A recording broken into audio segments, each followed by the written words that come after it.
Promo Insiders, the ASI Media podcast that covers the issues that matter most to the promotional products industry.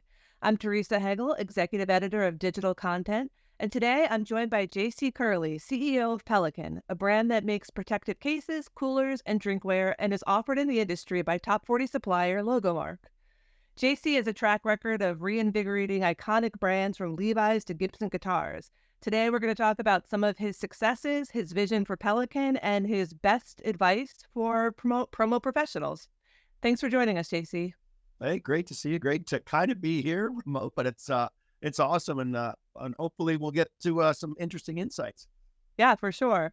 So why don't we go back to kind of the beginning of your career? I know you had started out with M&M Mars. Can you talk a little bit about how you kind of landed that gig and some of the biggest successes there? Yeah, so I mean, this could be a whole podcast on it. It's a whole chapter, but essentially, I went to business school in Canada and moved to London with my girlfriend, now my wife of 30 years, and we said, let's try London, England out, and for a year, and if it doesn't work out, we'll head back. And I ended up looking at this, what are the good companies to work for? When you graduate, you have all this information. My dad gave me this book and said, and the number one company in the early 90s to work for in Europe was actually M&M Mars. And it was through their development, a career path, through their pay, through their global, reach, et cetera. So it was deemed to be the best company to work for. So I'm like, okay, I'll just call this number and see what happens. Literally back in the day when you could do that. And I ended up speaking to a really interesting individual who actually was one of the heads of HR there. And he invited me to come see him the next day. And next thing you know, I'm on a panel and I'm on the accelerated development program. And I've got a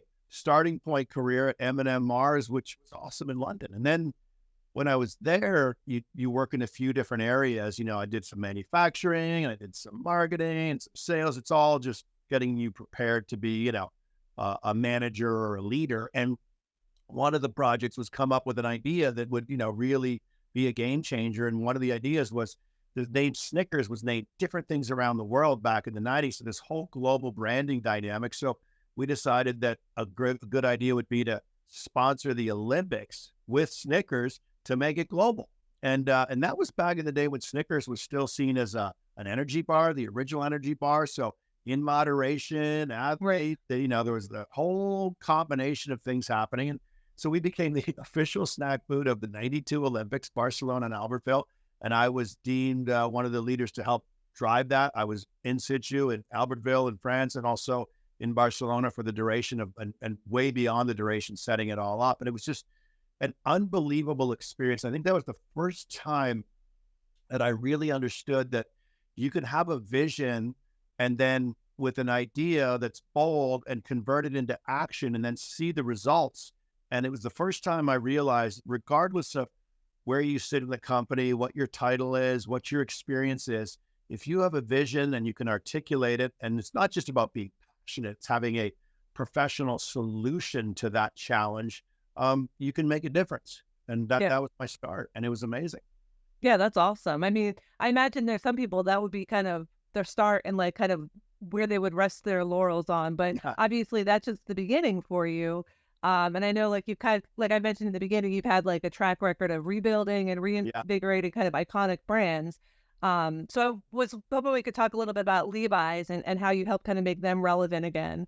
Yeah, so with the learning, the fast forward after the Olympics, I actually met the guys from Solomon Skis and did some collaborations with them with their athletes and stuff at the Olympics. And when I finished that, they asked me to join to be one of their global brand leaders and a managing director in the UK. So I pivoted to that, and it was at a really interesting time where Solomon was a ski company. And again, the vision was, let's not go after a share of ski. Let's go after the share of the mountain. A really bold vision to say, let's get after apparel, protective equipment. Let's look at snowboarding. Let's look at what happens in the summer on the mountain with hiking. So Solomon, that vision materialized. So I did that for about 7 years and ended up being the CEO of Solomon North America. And then pivoted to a startup culture with Keen Footwear, if you know that toe sandal designed for the hybrid life. And we just took that on an amazing ride. We established a culture and the Keen factor and a Keen drive and all these lessons of a startup of what to do. Then I got the call from Levi's saying, hey, we're were looking to put the band back together. And Levi's had essentially taken its leadership for granted. It invented the blue jeans in 1873, very specific purpose for miners, to actually have durable work pants to go mining. And over the years, it obviously has been relevant with culture, whether it's cowboys or James Dean or rock and roll or, you know, Levi's being worn on the Berlin Wall when it was being torn down as a sign of democracy and freedom. So Levi's had played this essential role in people's lives through culture and authentic self-expression. And somehow in coming into this century, it took its leadership for granted. Levi's got attacked, premium jeans and private label jeans. And by the way, people stopped wearing jeans and shifting to, yoga pants and other choices. So that was at a time when Levi's had more questions than answers. And I remember meeting the team and the CEO at the time, Chip Bergh, who just recently retired. He was the first guy. I was the first guy he brought in as the brand president, and he gave me absolute full range to re-architect the brand in a modern day way whilst balancing, the iconic past. And so this notion of treating Levi's like it was a 140-year-old startup. You have this amazing legacy and this iconic past, but how do you also put energy and innovation and ideas into the future? And getting that balance right was the key to getting Levi's back on track. And we did, and that was 2012. And we went on to do things like building Levi's Stadium, which was a real stake in the ground to say, hey, we're proud, San Francisco based, the 49ers play your concerts. And ultimately, the center of culture can happen in a stadium, music or sports. Let's be relevant there, one idea. Then we put tailor shops in our flagship stores. We recognized, and I can say this coming from the Levi's lens, that we now realize, and if you haven't realized it, women rule the world. And so what she decides to wear, and either for her peers, her friends, or kids, she also determines what her partner or husband wears. So we put a lot of attention back on her and made jeans that were comfortable, contemporary, casual, and so reimagining Levi's for a modern, dynamic was also in the making. And then, as I mentioned, at Solomon, looking at share of mountain, instead of looking at share of denim, which we were the worldwide leader, and we continue to be, we looked at the share of closet and really went after how do you take accessories and t-shirts and jean jackets and footwear and underwear and socks and belts and really take it from Levi's as a denim company to as a leading lifestyle brand again. And that was the whole vision. And it materialized, and Levi's went on to do amazing things. Yeah. So I guess was the next step Gibson guitars? Yeah. And so Levi's was all set. I was there for about just over 6 years. And I believe we accomplished a lot in a short period of time with the team, and it was amazing. And then I just got this opportunity. I grew up in a music family. I'm a musician, and I had this opportunity to join Gibson. And it was Gibson in 2018 had declared bankruptcy in Nashville, Tennessee. It's a roughly 128-year-old brand, and it basically lost sight of its core and took on a lot more brands. And to do that, they brought on a lot of debt, and the brands didn't get any investment or innovation. So they just sort of, the good ship, Gibson took on a lot of water through debt and declared bankruptcy. And then the team that were bringing it out of bankruptcy called me and asked if I had any ideas and if I could join the board and all of that. And then all of a sudden, they offered me the CEO position. And I was like, at first I was like, well, I'm at Levi's and there's still a little bit more to do. But then one morning I woke up, but wait a minute. In fact, it was a morning after I played a gig with a bunch of friends playing a Gibson guitar. And I woke up and said, are you kidding? How can I not do this? So, I think that's a good lesson in leadership life. Like, we all could have reasons of why we wouldn't do. Well, why would I do that? Why would I move from San Francisco to Nashville? Why would I leave Levi's to go? Why would I do this? So why would I take on a bankrupt challenge?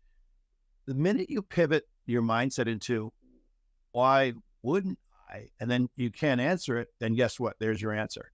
I'm like, wait a minute. It's music. It's Gibson. It's Nashville. It's a massive business challenge to turn a bankrupt company. It's a massive brand challenge, not just to bring it back to where it was, but take it even further. And so that's been my mindset. Everywhere I go, I try to look at what are the essential ingredients that made it iconic or famous. How do you not just bring it back to where everyone expects it to be, but bring it to a place that people could only imagine it could go to? And that's what we did at Gibson. So how did you do that? What were some of the things you did to achieve Well, that? again, I think the starting point, three big things. One was the playbook was there. How do you take this iconic, historic, legacy, legendary brand that even if you're not a guitarist, you know about Gibson, and Right. then how do you then look at ways to innovate in the future? And that again, that's first point was how do you look at becoming what at the time was the 128-year-old startup, leveraging the past and look, the past was really important for Gibson in the 50s and 60s, in that era where a lot of the shapes and sounds and tones were created and innovative. We just had to go back to that, but at the same time, bring newness and freshness and innovation. So that's the starting with the 128-year-old startup mentality, which the company quickly embraced and everyone did. It was amazing. The second was understanding that, the SOS sign went up. I mean, Yep. SOS is real. It's a distress sign. And I said, let's not make SOS save our ship. Let's save our sound and save the sound of Gibson, because more music had been written, recorded, played live on Gibson guitars than all other brands combined over 130 years. And so this SOS took on a whole sort of mythical cultural thing inside Gibson and in the industry.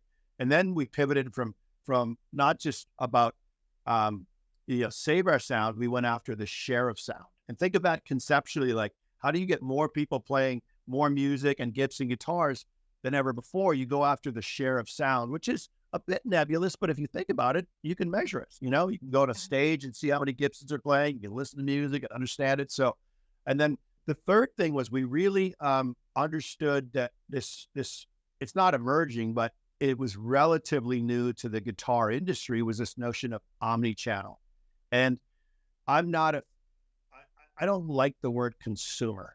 I find it just brings it to the most basic level of a human, of like, consumers eat at a salad bar or a buffet. They consume. I love the notion of creating fans, you Mhm. know, fanatics for your brand. That's what it's short for. And fans that know you and love you and never left you. Fans that loved you but left you because you sort of became less relevant, or future fans that don't know you and you get a chance to bring them into your brand. And so that was the third component, was creating a fan base and this notion of omni-channel. So we created the Gibson Garage, a live place in Nashville, which is now a top 5 destination where you could go in and experience Gibson. And the best compliment we get there is that this is what Gibson always should have had: a stage, custom shop. You can do things. You can see rock stars in there. So number one in there in the omnichannel. We also launched Gibson Media, Gibson TV, Gibson Records, Gibson Films, Gibson Publishing, to really feed the fan base beyond just the guitar. They want to know about the artist. They want to know how the guitars are made. They want to know details about the brand that they love. And so we feed that to them. And then we also had this, and I think it's a tried and tested, certainly architecture that I work with, is like, how do you focus, rebuild, and put energy on your core business, i.e. blue jeans or guitars? How do you logically expand for more? In Gibson, it was, well, what about straps and strings and amplifiers, all helping to create that? And then how do you reimagine, where to explore? And that was the Gibson Media part. Mhm. And so, if you go back to Levi's, the core was blue jeans. The logical expansion for more was belts and T-shirts and drugger jackets and underwear and footwear. And the dare to dream, explore were things like tailor shops for craftsmanship within the flagship stores, or Levi's Stadium, or the House of Strauss in LA, which is an influence house where all musicians and influencers are going to get styled out and then miraculously appear on the stage of Coachella. Nice. So, I mean, what appeals to you about doing this kind of work where you're kind of reinventing these legacy brands? Like, because it sounds like you sort of go in with like, like, I have a certain amount of work to do here to like kind of right the ship or give it a new direction. And then, you sort of move on. Like, what is it about that kind of, um, I don't know, mindset that appeals to Yeah. you? Well, For starters, I think there's and my track records would certainly not speak to this mindset, but I think it's important that I take every role on as if I'm going to be there forever. I really do. I don't go in with a 5-year plan or a 3-year plan or some brands and companies, they want to go public in 5 years, or with private equity, they have a timeline. I go in and I have a long-term vision to build, take a brand to where it should be and beyond, take a team to places where they never imagined, take hopefully the business results to places that either meet or exceed expectations, but really in the long term. And that stems from, I grew up in a really, I think, interesting family dynamic. My dad was a general in the military, and my mom is an awesome free spirit from Nova Scotia, Canada. And somewhere in the middle, you get this guy, right? Not afraid to be the general and take the lead and take charge, and military precision and discipline and the dynamics that arguably the military is one of the greatest organizations in the world. It has to be organized properly because life is on the line.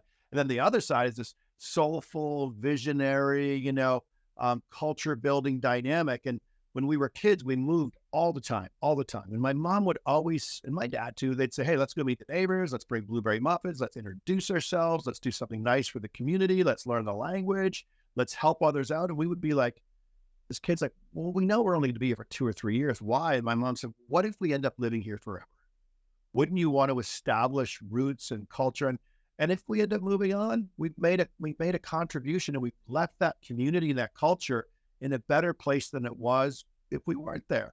Yeah. Even if they didn't recognize it, we as a family recognized it. So I kind of took that ethos into my professional life and said, I'm going to take everything on. I'm going to be there forever. But then there comes a time when it sounds weird, like when you accomplish a mission ahead of expectations, you also can become a blocker, and there's a whole lot of folks at the next level that want to be the next brand president or the CEO. And you look at that and say, okay, if there's a new challenge I can take on that needs what I do, is interesting. Maybe it's in a place called Nashville or a brand called Gibson or San Francisco. I mean, I grew up in 3 parts of the world, Canada, the US, and Europe. And when I was a kid, if someone said, you're going to get to go to California and you're going to go to Nashville, Tennessee, and you're going to get to go to London, I'd be like, I don't even know what that looks like. Well, now I do. Yeah. Yeah. Well, I love that. I love that idea of, kind of building that community, even as if you were going to be there long term, even if you're not. I think that's great. So now the latest challenge, of course, is taking on Pelican, which, Yeah. like protective cases. I know it doesn't necessarily have that cool factor that, blue jeans and guitars kind of already have that built in. So like, what's this about? Like, why are you here? Like, what are you hoping to do? You got to add the word yet to that Yeah. statement. It's not cool yet. But what I saw in Pelican was, I've been a Pelican user, whether it was for music instruments. We would actually put, when we had a lot of very sort of fragile historic documents and drawings from Gibson, from our historic archives, we would put them in Pelican cases. And I saw, in military settings, the Pelican is everywhere. The technical packaging in military, I mean, there's 48 different components of Pelican on an F-18 fighter jet. And I knew that through, different dynamics. So Pelican to me kind of always was cool because it was just like, it's the gear that protects your gear. And I'm like, well, that's kind of cool. When did coolers become kind of cool? Was it that styrofoam one at 7-Eleven? No, but then Yeti shows up and says, wait a second. Or when did luggage become cool? When Toomey says, wait a minute, we organize better and we can give you a better solution. And yes, you're going to pay a little more for it, but it's durable. It's organized well. So, or when did a rack company like Thule come up with innovative ideas of how to transport your gear on your car? And so I see Pelican in that whole realm of its entire purpose is building to protect what you value, right? And then you say, but for who? And it's basically to equip those on a mission. And whether that mission is in the, very specific special ops, Navy SEAL Marine mission, whether it's on a mission of outdoor adventure, whether a photographer's on a mission to capture the ultimate shot, whether a musician is on a mission to protect their guitar to make it to the gig so that it's perfectly playable. Pelican is the gear that protects gear, and we equip those on a mission. And so marry that with the current dynamics, I believe the insights would tell us that people want fewer things better in their life, i.e. they're going to pay a little more, but they expect it to last long and then you got to take care of it. Enter Pelican to help take care of it, to equip them for the mission. And ultimately, most folks want to be on a mission. They just don't know it. And so if we can say we equip for the mission, and sure, if you want to, you want to go on a business trip, take it to me. You want to go on a business mission, grab a Pelican, and we have to, and if you want to take your family camping and go outdoors this weekend, Yeti's an awesome solution. Want to take your family on a mission?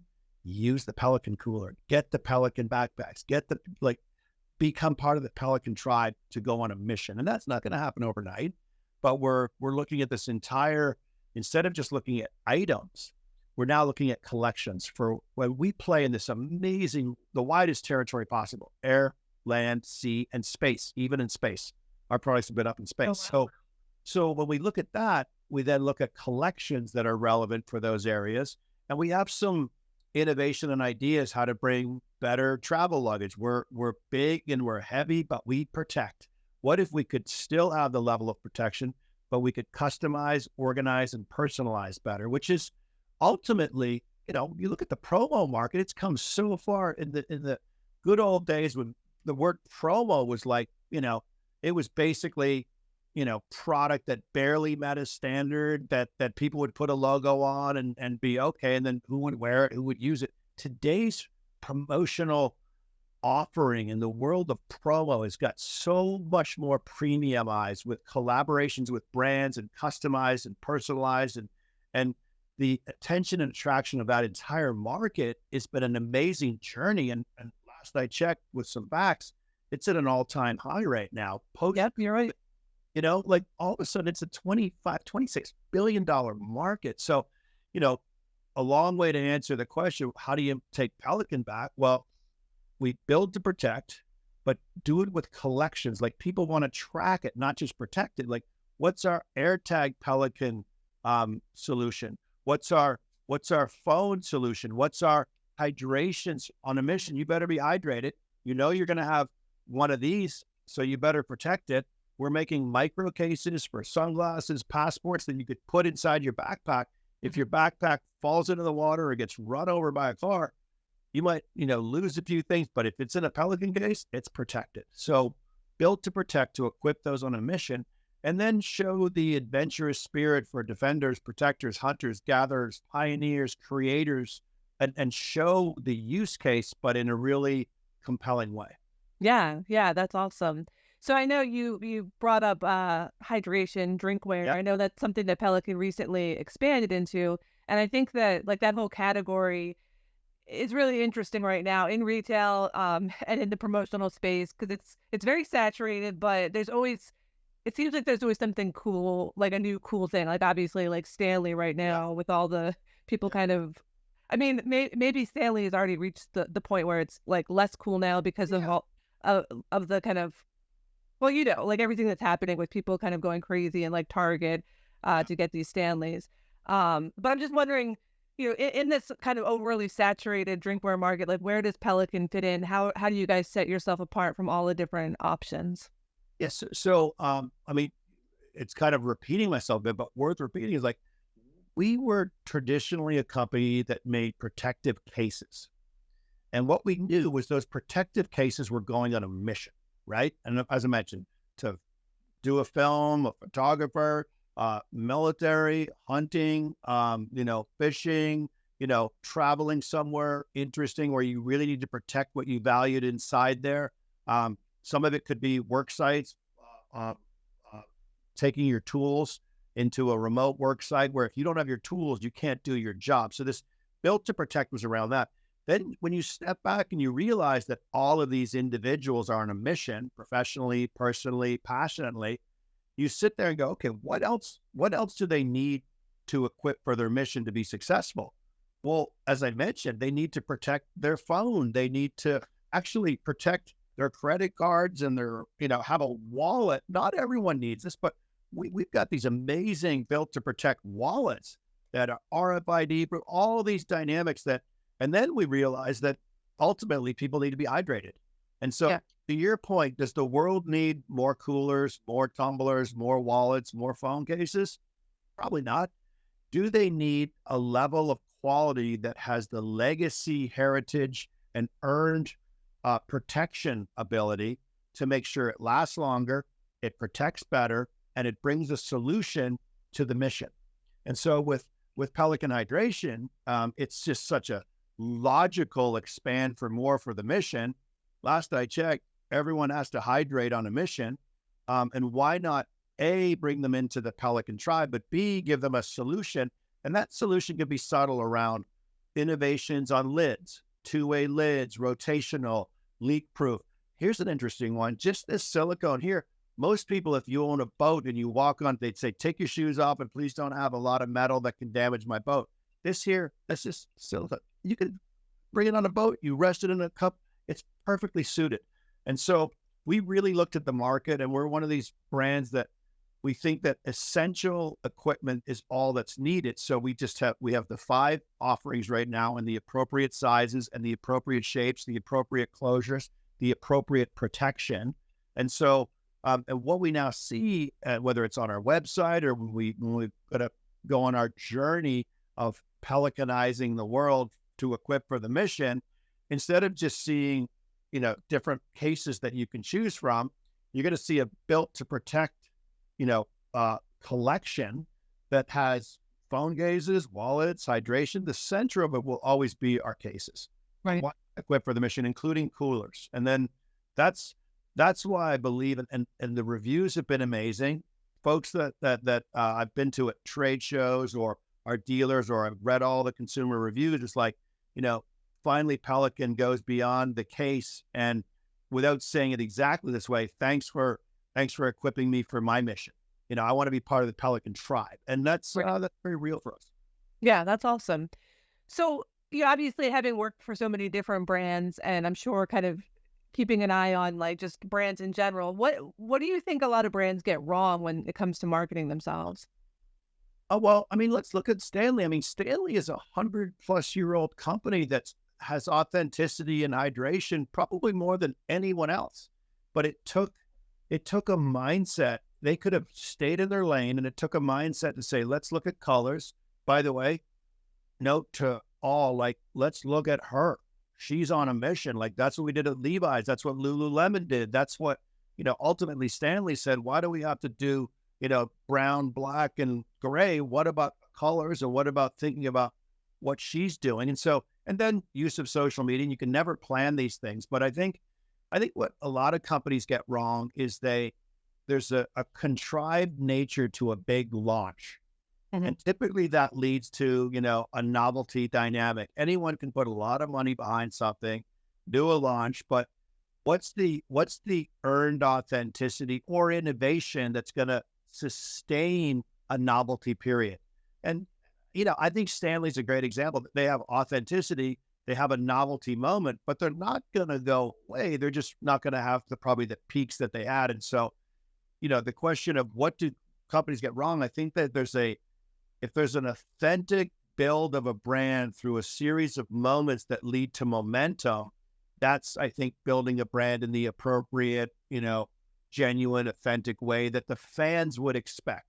Mhm. If you try to contrive that and bring novelty, it gets called out really, really quickly. Think about fast fashion versus, brands that have stood the test of time. Think about the drinks market. How many energy drinks have come and gone, and all of a sudden you still look and go, well, there's good old Red Bull. Why?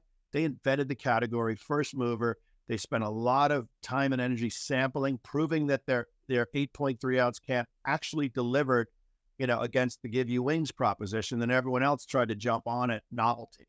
So Right.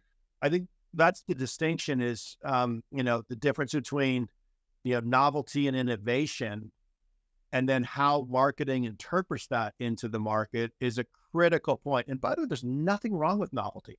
If there's a trend, jump on it. I mean, think about the Christmas gifts over the years.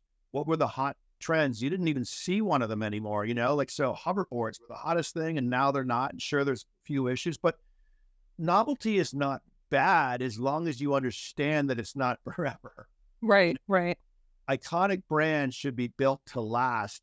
Novelty brands should be built to, capture a moment in time and serve a tactical need.